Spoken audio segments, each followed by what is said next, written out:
Saludo con mucho cariño, con mucho aprecio a quienes nos acompañan en este día. Veo caras conocidas por ahí. Ubiqué a mi querida Virginia. ¿Cómo estás? Muy buen día. También colegas donde Bien, hemos Ani, compartido gracias. algunas jornadas. Escuché por ahí a Esperanza, que está en el Congreso del COMI, el Congreso Nacional de Investigación Educativa. Pues también ando por acá en Villahermosa. Estamos muy contentos de estar celebrando este Congreso de Investigación Educativa. Cada 2 años lo celebramos, así que me da mucho gusto, ¿no? Que también estemos en este espacio compartiendo. Al doctor Javier de la Fuente también lo saludo con mucho aprecio, con mucho reconocimiento. Y pues bueno, vamos a empezar. Mi gratitud, Laura, por esta invitación. Y pues bueno, voy a empezar con mi presentación. Compartiré pantalla, ya me dirán si se observa, por favor. Ujú. Vamos a ver.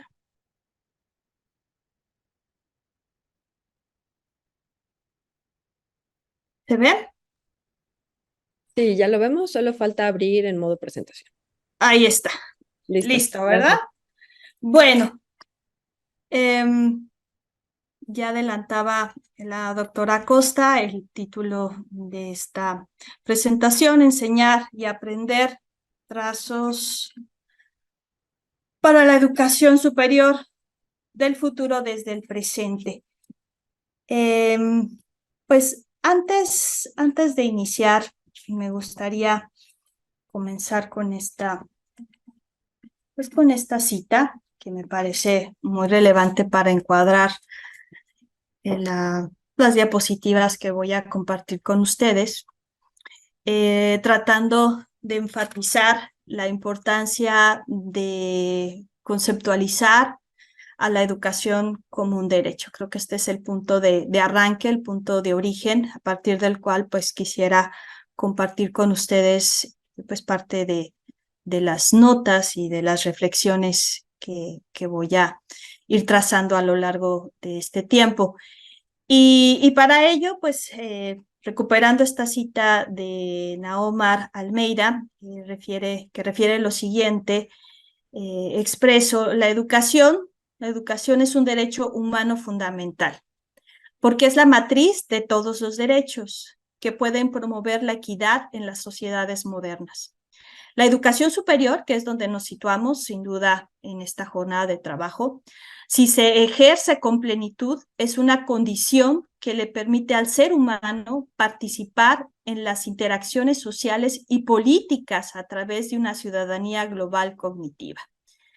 Esta cita, como les decía, me parece que es importantísima, y más en un foro de esta naturaleza, porque justo nos permite tomar conciencia de la importancia de conceptualizar a la educación como una vertiente, como un derecho, como ustedes lo ven en esta diapositiva, que nos permite, que hay autores que incluso nos hablan de que la educación es una llave que nos permite tener acceso a otros derechos. Aquí nos habla de una matriz, ¿no?, para el acceso a otros derechos.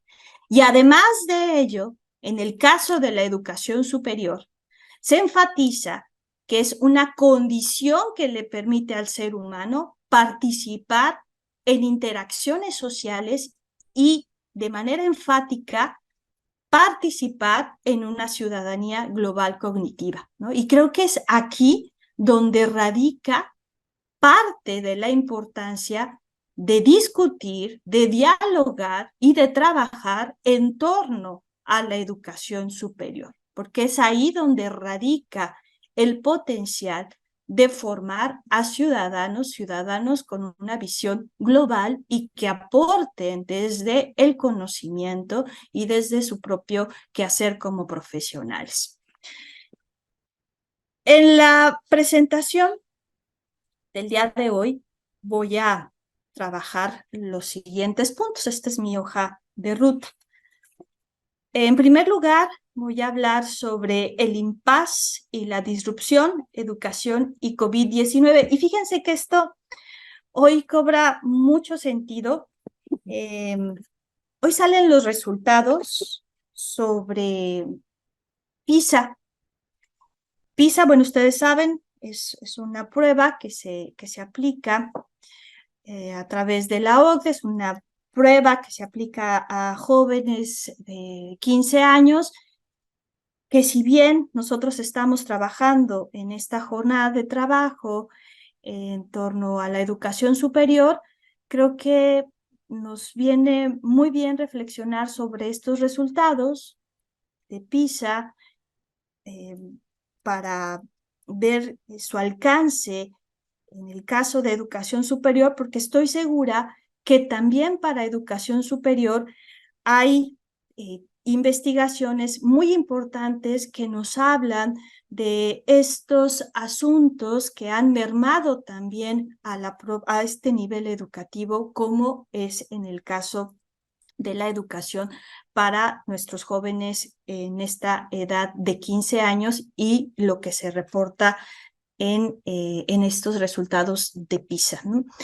Entonces, bueno, primero vamos a hablar sobre este asunto, el impasse y la disrupción, educación y COVID-19. En un segundo momento hablaremos sobre el para qué de la educación universitaria en una era pospandémica.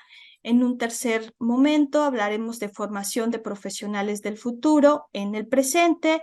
En un cuarto momento hablaremos de nuevos pactos, responsabilidades compartidas en la formación universitaria y en un quinto momento cerraré con un epílogo. Bien, vamos con el primer punto. Como ya les adelantaba, le titulé Entre el impasse y la disrupción, educación y COVID-19. Bueno, como se ha descrito de manera copiosa en diferentes investigaciones, durante la pandemia, como en múltiples áreas, así como en la educación, trajo para las instituciones de educación superior cierta aceleración de procesos que ya se habían apuntalado en menor o mayor grado. O sea, por ejemplo, ya de tiempo atrás pues, se había trabajado en asuntos vinculados con la flexibilidad curricular, con la promoción de ambientes virtuales para el aprendizaje, la incorporación de modalidades B-Learning e incluso el desarrollo de capacidades docentes para gestionar recursos tecnológicos articulados a la práctica educativa. Es decir, ya veníamos de tiempo atrás trabajando en estos asuntos. Y la pandemia lo que vino a hacer fue acelerar estos procesos.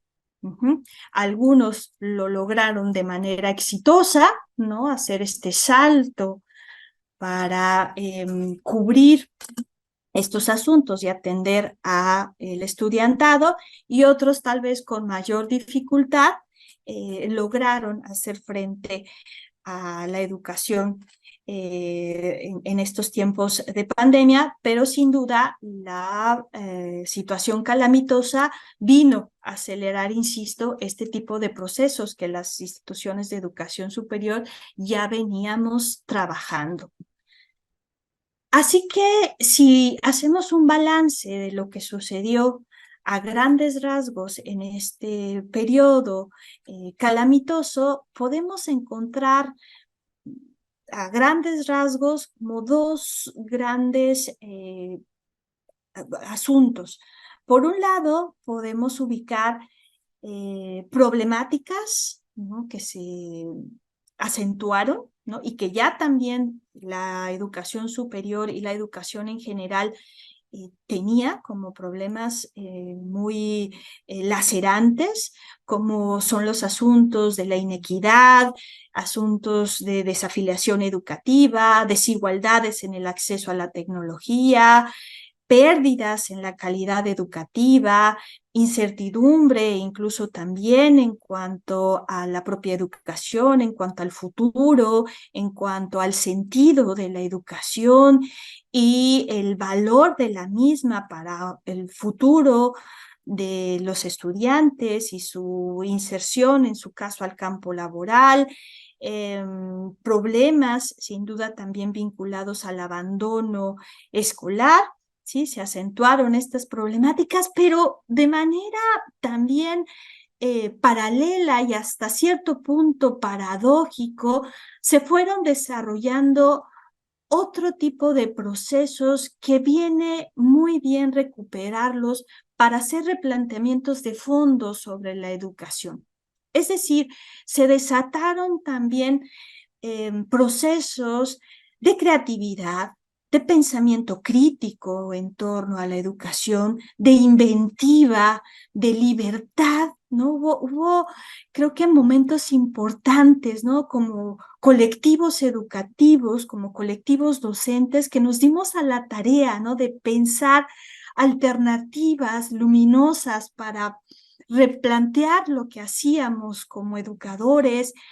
Eh, Hablamos incluso también de la relevancia del aula invertida, que ya también venía de tiempo atrás, pero que durante la pandemia, bueno, le dimos su valor, por ejemplo, recuperar o potenciar lo que es el aprendizaje ubicuo, la mediación de recursos tecnológicos, potenciamos el desarrollo de habilidades digitales, la interconexión con colegas de múltiples latitudes. Entonces, creo que esto es importante también que reconozcamos en este periodo que vivimos durante la pandemia y que ahora que estamos viviendo un reacomodo, por decirlo de alguna manera, de los procesos educativos, seamos también sensibles a recuperar también estos asuntos que podríamos valorar como positivos, como ganancias de este periodo,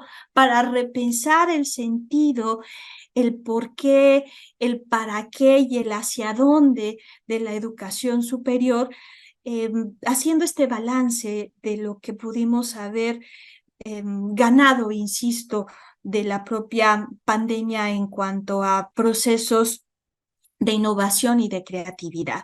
Sin duda, hubo asuntos que afectaron y que mermaron la educación, particularmente situándonos en la educación superior, pero también hubo procesos, insisto, que nos permitieron hacer replanteamientos de fondo sobre el sentido de la educación superior de manera particular. Ahora, si hacemos un análisis tal vez más detallado sobre las distintas áreas que se vieron afectadas durante el COVID en adolescentes y jóvenes, la literatura nos habla de 4 grandes dimensiones que se vieron alteradas, como ustedes las ven en pantalla. La dimensión del bienestar físico, la dimensión social, la dimensión afectiva y la dimensión cognitiva. En la dimensión del bienestar físico, pues vemos desajustes en patrones de sueño, cambios en patrones de alimentación, el aumento en malestares físicos, menos actividad física, y que ello, pues ahí encontramos una correlación positiva entre prácticas de deporte y funciones cognitivas. En cuanto a la dimensión afectiva, pues encontramos cambios abruptos de humor y de comportamientos, problemas de ansiedad y de depresión, dificultades para elaborar el duelo. Y también, bueno, pues sabiendo que lastimosamente, pues no tuvimos la oportunidad de despedirnos de nuestros seres queridos como en nuestra cultura se acostumbra, entonces eso también generó afectaciones, procesos de frustración, de desesperación, preocupación y temor constante. En la dimensión social, pues un acceso limitado a grupos de amistad, aunque pues podíamos tener conexión a redes sociales, aún así, ¿no? Se vio mermada vínculo a los amigos, mayor riesgo de ciberbullying, de grooming, de sexting, en hogares signados por la violencia, pues mayores abusos, negligencias y explotación, una falta de espacio personal y más también pensando en hogares de espacios reducidos, limitaciones en el disfrute del ocio, deterioro de las capacidades de socialización y en la dimensión cognitiva, pues procesos de procrastinación, aburrimiento, dificultades para concentrarse ante tantos estímulos que podíamos tener en el hogar, alteraciones en funciones cerebrales superiores como el razonamiento, la memoria, la atención, que fíjense que todavía creo que no tenemos estudios a fondo, al menos en nuestro país, aunque sí en otras latitudes, de cómo COVID-19, cómo el virus ha alterado nuestras funciones cerebrales y cómo altera, por supuesto, el aprendizaje a largo plazo, ¿no? Y menor aprovechamiento y el engagement. Entonces, esto, bueno, es un breve mapeo de todas las alteraciones que se vieron, todas estas dimensiones que se han visto afectadas, derivadas de la pandemia, asociadas al COVID-19 en adolescentes y jóvenes y que aún siguen afectando a nuestros jóvenes y adolescentes. Y eso me lleva a pensar y a plantearles que una educación post-COVID y particularmente para el caso de educación superior debiese de considerar por lo menos los siguientes cuatro ejes de formación básicos.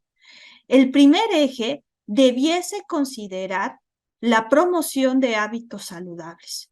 Sí, y ahorita que estamos en estos ejercicios, me parece muy pertinentes de revisar el currículum, los planes de estudio de nuestras licenciaturas, de nuestras ofertas educativas. Es muy importante que valoremos, ¿no? Cómo estamos integrando nuestros currículums, nuestros planes de estudio e integrar, insisto, por lo menos estos cuatro grandes ejes de formación, atendiendo a estas dimensiones que se han visto afectadas en nuestros estudiantes.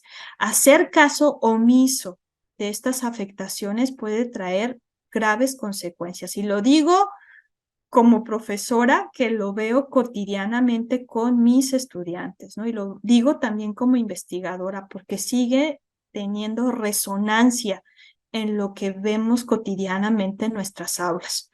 Entonces, decía, estos cuatro grandes ejes, un eje de promoción de hábitos saludables, el segundo eje, que este eje, como ustedes ven, pues tiene su correlato con la dimensión del bienestar físico. El segundo eje es el desarrollo de habilidades socioemocionales y autocuidado.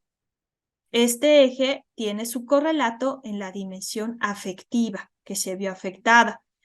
El tercer eje es el impulso de interacciones positivas, físicas y virtuales. No sé si a ustedes les ha sucedido, estoy segura que sí, que a los jóvenes, estoy hablando de jóvenes de licenciatura, les está costando, no a todos, no generalizo, pero sí a un número importante de estudiantes les está costando mucho trabajo socializar, ¿no?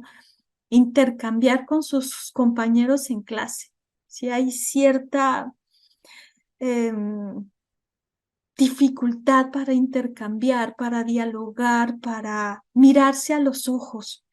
Sí, entonces este tercer eje tiene que ver con eso, cómo impulsamos esas interacciones positivas con el otro, tanto físicas como virtuales. Y el cuarto eje tiene su correlato con la dimensión cognitiva, se refiere con el fomento de procesos metacognitivos, ¿sí? Que tiene que ver con el apoyo a el pensar sobre el pensamiento, ¿sí? Cómo favorecemos procesos de autorregulación, ¿sí? Cómo mejoramos nuestras capacidades para organizar mejor nuestra forma de organizar nuestras ideas. Eh, Así que, en síntesis, podemos decir que entre el impasse y la disrupción, el impasse se refiere básicamente a que la pandemia, en algunos casos, se comenta que representó solo un ajuste emergente, donde se trasladó la dinámica de la presencialidad a lo virtual, sin perder las formas propias de las clases presenciales, sincronización del espacio, tiempo, actividades, retroalimentación, horarios rígidos y el mismo número de contenidos, ¿sí? Entonces solamente fue eso, ¿sí? Un momento en que tratamos de ajustarnos a cierta dinámica de manera emergente. Con frecuencia, citando a los autores que ustedes ven en pantalla, este modelo imperante en las plataformas fue el transmisivo, limitando la interacción con los estudiantes y perpetuando el énfasis por los contenidos más que por el aprendizaje, ¿sí? Y por otro lado, hay quienes afirman que la pandemia por COVID-19 en realidad ha representado una disrupción. ¿Sí? Y aquí tenemos a estos autores, a Aria Moreira y colaboradores, donde nos refieren que fue un paso forzado a la enseñanza y el aprendizaje a distancia y que esto nos ofreció oportunidades para proponer modelos de aprendizaje más flexibles, explorar el aprendizaje mixto o híbrido y para mezclar el aprendizaje sincrónico con el asincrónico. También hay quienes consideran que esta migración acelerada y poco planificada, también es como una mirada pesimista, está condenada al fracaso, dadas las debilidades en la formación de los actores involucrados y el desarrollo de capacidad tecnológica sostenible en el tiempo. En lo personal, yo estaría más de acuerdo con la perspectiva de Aria y Moreira, ¿no? Que estamos en un momento clave para hacer replanteamientos de fondo sobre la educación y que la pandemia y lo vivido durante este periodo nos ofrece nuevos bríos para proponer nuevos modelos de aprendizaje más flexibles y explorar alternativas para generar otras posibilidades para este aprendizaje tanto sincrónico como asincrónico, más que una mirada pesimista o regresar a modelos tradicionales. Así que en la actualidad podemos decir que nos encontramos ante bifurcaciones y posibles tránsitos en los modelos de enseñanza, aprendizaje y evaluación en educación superior. Sin embargo, también creo que hay que ser muy conscientes que no basta la incorporación de tecnología si ésta no va acompañada de modelos educativos y una profunda reflexión sobre la formación profesional, ¿no? Y eso es lo que nos compete a nosotros como interesados en la formación de nuestros estudiantes, ¿no? Que queremos en esta formación profesional, ¿no? Que buscamos como que nos dedicamos, que tenemos como misión fundamental formar a las próximas generaciones.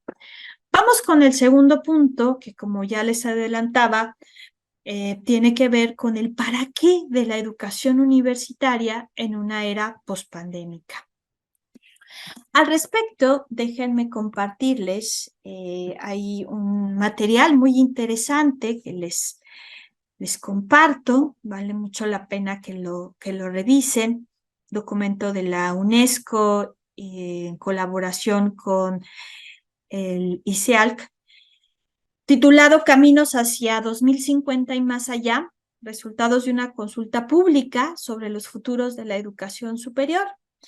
Y en este documento me parece muy relevante, se habla sobre hacia dónde va, ¿no? Hacia dónde va la educación superior, cuáles son como nuestras expectativas, nuestras esperanzas y también nuestras preocupaciones. Y sobre eso se perfilan algunas áreas que pudiese atender la educación superior rumbo al 2050. Y sobre ello se puntean 4 grandes caminos o áreas por atender por la educación superior. Se habla sobre la importancia de considerar situaciones y condiciones que proporcionen bienestar a las personas. La segunda, que tiene que ver con calidad de vida. La segunda tiene que ver con buscar un cambio social, ¿no? Y esto orienta hacia la transformación económica, sociopolítica y cultural que afecta al comportamiento humano y a las condiciones de nuestro mundo. El tercer asunto tiene que ver con una preocupación muy genuina y creo que también derivado de la propia pandemia, la necesidad del cuidado del medio ambiente y viendo al medio ambiente y su cuidado como un asunto que nos compete como seres humanos. Y el último asunto, la importancia del desarrollo de la tecnología, ¿no? Y ahora con lo que tenemos de frente con el desarrollo de la inteligencia artificial, creo que no es un asunto menor, ¿no? Ponerlo como un punto clave, una preocupación clave por atender desde la educación superior. Y como ustedes ven, cada uno de estos caminos, su relación entre las esperanzas y las preocupaciones de los encuestados para el futuro, genera, como ustedes ven, vínculos con la educación superior en el 2050.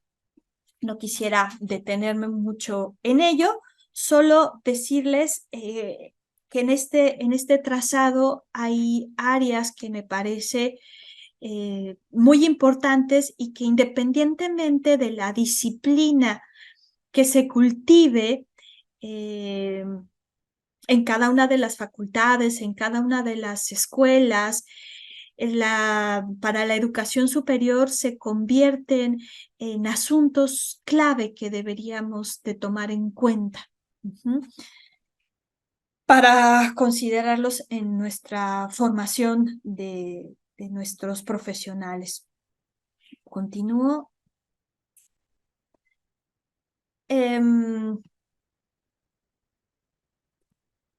Continuando con estos apuntes de la UNESCO, también nos ofrece estos temas relacionados con la educación superior en el 2050 y como ustedes observan, tenemos aquí otros 4 asuntos también muy importantes. Una educación superior que esté conectada a múltiples niveles. En esta encuesta, ¿no? Hay porcentajes importantes que se recuperaron. Conectada a múltiples niveles, un 20% de las opiniones, es decir, que sirva a la sociedad de forma inclusiva, que busque la mejorar la situación del planeta, un contexto global con esencia local, una educación superior sin fronteras, ¿no? Insisto, esto nos perfila y también nos dar ciertas responsabilidades, insisto, como instituciones de educación superior, instituciones que cultivamos la formación de estudiantes en dicho nivel, la organización del conocimiento, 22% de las opiniones tenían que ver con esto, la importancia de que el aprendizaje está en todas partes, y creo que eso también lo vimos durante este periodo pandémico. No se reduce a lo que sucede en cuatro paredes, sucede en las aulas, sino el aprendizaje es inmenso y se puede construir en diferentes escenarios. La importancia de formar a buenos profesores, diversos conocimientos y formas de conocer, enseñar y aprender, ¿no? Y eso nos compete sin duda a nosotros como docentes, sustentado en la investigación innovadora, la educación superior para todos, disponible y asequible para todos, más impulsada por la justicia social, inclusión con calidad. Esto me parece muy importante, educación superior para todos, lo cual también nos habla de romper esta idea de pensar en una educación superior para un grupo etario en particular, sino es una educación superior que rompe una edad en particular, sino es permanente, es continua, centrada en el estudiante, un 28%, impulsada por la elección del estudiante, ¿no? Y esto nos habla de la construcción de un trayecto de formación, ¿no? Impulsar la autonomía del estudiante para construir su propio trayecto de formación, habilidades para la vida y para una ciudadanía responsable, una acción orientada a los valores, entre otros asuntos. Entonces, vuelvo a lo que ya les comentaba, creo que esto nos perfila a quienes estamos interesados en la educación superior a ir considerando puntos clave para incorporar en la formación de nuestros estudiantes, además de los asuntos propiamente disciplinares, hay otros asuntos que es importante también incorporarlos en la formación profesional. Esto me lo voy a saltar por cuestión de tiempo y me voy a ir hacia estos asuntos de habilidades básicas que se consideran importantísimas en la formación de estudiantes de educación superior. Las habilidades lingüísticas que implican el dominio del idioma materno y de al menos un idioma extranjero definido por el área de la actividad profesional. Entonces tenemos esa primera habilidad, ¿no? Muy importante. Una segunda habilidad es la capacitación en investigación. Fíjense, esto es fundamental, ¿no? A veces pensamos que la investigación es exclusivamente para el posgrado y lo que vemos es que debemos de orientar, de fomentar la investigación desde la licenciatura, si no es incluso desde la educación media superior e incluso, compañeros, compañeras, desde la educación básica, ¿sí? La importancia de formar en investigación. Es decir, fomentar el razonamiento analítico, destrezas de interpretación para generar conocimiento. Entonces, esto se convierte en un asunto indispensable para la formación de nuestros profesionales, la capacitación en formación, la formación en investigación, el desarrollo de habilidades en estos asuntos. Y no solo porque vayan a desarrollar investigación en el sentido más amplio de la palabra, sino porque dentro de su ámbito como profesionales desarrollan investigación. Es decir, necesitan indagar, necesitan incluso probar sus propias hipótesis, necesitan recuperar información, ¿sí? Entonces, por ello es importante estas habilidades básicas en investigación, ¿sí? Para fortalecer su propia práctica como profesionales. Habilidad pedagógica, que esto tiene que ver con destrezas didácticas y necesarias para compartir el conocimiento. Habilidades tecnológicas, dominio de los medios de práctica y sus implicaciones. Y una quinta habilidad que en lo particular me parece que es imprescindible y más en estos tiempos que corren, la sensibilidad ecosocial, que tiene que ver con la empatía y la capacidad para escuchar de manera sensible, para luchar en contra de las desigualdades sociales con ética y respeto por la diversidad humana. ¿Sí? Esta en particular, insisto, me parece que es una habilidad muy urgente por desarrollar en nuestros estudiantes.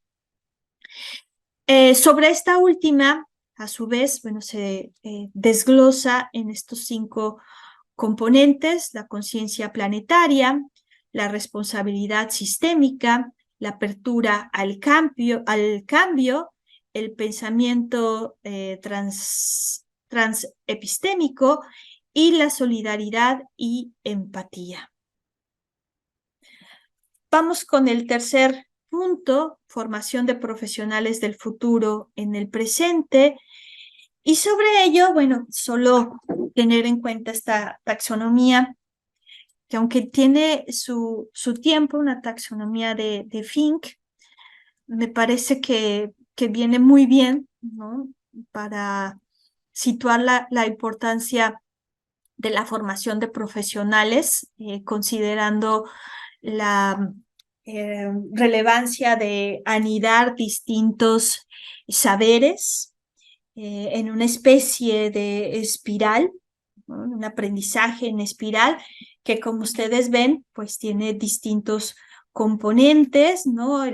Con los conocimientos fundacionales o los conocimientos básicos, ¿no? El entendimiento de información, de ideas, asuntos vinculados con la aplicación, la integración, el conocimiento de la dimensión humana, del cuidado y, por último, lo que tiene que ver con el aprender, la importancia del aprender a aprender, ¿no? Que sería el último asunto, y esto nos permite ir generando este espiral continuo en el aprendizaje, ¿no? Que va, insisto, desde los aprendizajes básicos de la disciplina hasta cómo voy aprendiendo de manera permanente sobre mi propio aprendizaje, ¿no? Que es el último componente de este espiral. El aprender a aprender, ¿no? Si lo digo en castellano. Ya casi voy en el tiempo, ¿verdad? Bueno, voy a irme un poquito más rápido para dejar unos minutos de intercambio sobre la evaluación, hablando sobre la importancia de ir trazando alternativas también en la formación de nuestros estudiantes en estos tiempos. Fíjense que hay este material que se los recomiendo mucho. Es un documento sobre el futuro de la evaluación. Son 5 principios, 5 metas para el 2025. Me parece que es muy pertinente que puedan también revisarlo. Y nos habla que pues nada lejano, ya el 2025, ¿no? Y nos habla sobre la importancia de ir generando procesos de evaluación auténtica. Particularmente hace un guiño a la educación superior. Entonces nos habla de generar procesos de evaluación auténtica, donde pues evaluemos los conocimientos y habilidades de manera realista, contextualizada y motivadora de nuestros estudiantes, que sea accesible, Esto tiene que ver con ser diseñada para que todos y todas puedan usarla, que tenga un sentido, un significado para nuestros estudiantes, que pueda incorporar procesos automatizados, y creo que en eso estamos, ¿no? En eso estamos buscando cómo cómo podemos usar todo lo que tenemos a nuestro alcance para que sea más eh, automatizada esa evaluación y que se pueda disminuir la carga de trabajo que tenemos. Y en ese sentido, ofrecer la retroalimentación hacia nuestros estudiantes, que sea continua, rica en oportunidades de práctica, de reflexión y de adaptación en ambientes, y que no solo pueda ser un reflejo de éxito en los exámenes, sino que nos permita dar ese seguimiento a lo largo de la formación profesional, y que también sea segura. ¿Qué quiero decir con esto y qué se refiere en este material? Pues que permita que nuestros estudiantes asuman también su propia responsabilidad y ejerzan su derecho a la evaluación con ética, ¿no? Y esto de manera particular, pues que se evite el plagio, y más en estos tiempos que tenemos actualmente, donde fácilmente pues se puede hacer uso de cierta información que no es propia. Entonces, ¿cómo buscamos que evitar ese tipo de problemáticas que pueden ser pues relativamente presas nuestros estudiantes, y buscar otro tipo de alternativas donde realmente podamos evaluar lo que van aprendiendo nuestros estudiantes a través de retos, de desafíos, y que permita que nuestros estudiantes puedan ir valorando su propio aprendizaje de una manera comprometida y sensible al mismo tiempo, de lo que van construyendo a lo largo de su formación. Esta es una pequeña escala, hablando de la importancia de la retroalimentación a lo largo de los procesos de formación de nuestros estudiantes. No quisiera detenerme mucho, solo pues haciendo el énfasis de la importancia de que en la educación superior, como en los otros niveles educativos, pero particularmente en la educación superior, la importancia de retroalimentar el aprendizaje de nuestros estudiantes, sabiendo que está comprometida su formación. Y bueno, es una breve escala que elaboré hace tiempo y que la hemos probado de manera consistente con docentes de este nivel educativo, y que bueno, pues la dejo ahí a su consideración para que en algún momento pues puedan hacer su propio balance y vean qué tanto retroalimentan ustedes a sus estudiantes, y saquen sus propias conclusiones. Y bueno, más adelante están los baremos para que vean qué tanto favorecen la retroalimentación, y más cuando trabajan en ambientes híbridos, ¿no? Como cada vez vamos generando estos intercambios, ¿no? No solo en lo presencial, sino en ambientes híbridos. El cuarto punto, hablando de estos nuevos pactos, responsabilidades compartidas en la formación universitaria, ya casi para ir cerrando, tres asuntos básicos, hablando del currículum, de los docentes y de la importancia de la gestión escolar. Sobre el currículum, aquí haría a su vez tres precisiones, ¿no? Hace un momento hablaba de que después de la pandemia y en estos tiempos estamos algunas instituciones, me parece, haciendo replanteamientos de fondo sobre nuestros propios currículums, haciendo balances, haciendo ajustes, modificaciones, etcétera. Y al respecto, es que sitúo estas tres reflexiones o vertientes para trabajar nuestros propios currículums. Y bueno, el primer asunto tiene que ver con analizar o buscar que nuestros currículums estén anclados a los contextos y problemáticas que tienen que ver con la labor profesional, ¿no?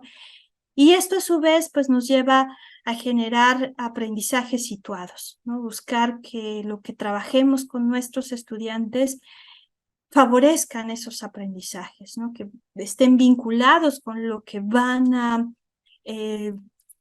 vivir, digamos, como profesionales. Otro asunto es la importancia de ampliar la oferta de actividades extracurriculares.